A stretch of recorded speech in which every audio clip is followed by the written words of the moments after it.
Hello guys, I am Abarna. Welcome to our channel Quiz Corner. Please share, subscribe and support.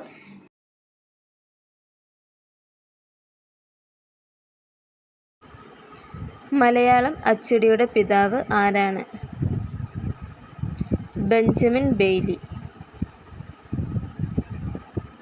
Ramayanam എഴുതിയത് ആര്?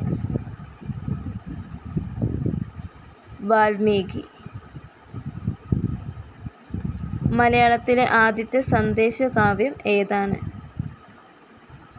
ഉണ്ണിനീലി സന്ദേശം. മലയാളത്തിലെ ആദ്യത്തെ സാഹിത്യ മാസിക ഏത്? വിദ്യാവിനോദിനി. കേരള തുളസീദാസ് എന്നറിയപ്പെടുന്നത് ആര്? വെണ്ണികുളം ഗോപാലക്കുറുപ്പ്. മലയാളത്തിലെ ആദ്യത്തെ നിഘണ്ടു, വ്യാകരണ ഗ്രന്ഥം എന്നിവ രചിച്ചത് ആര്? Hermann Gundert.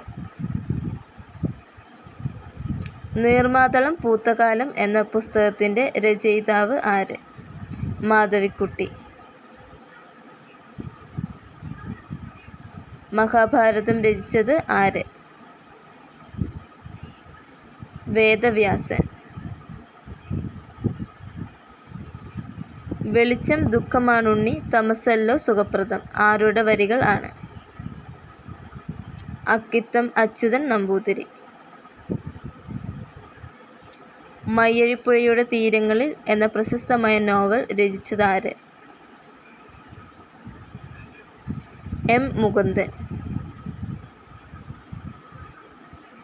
Thank you.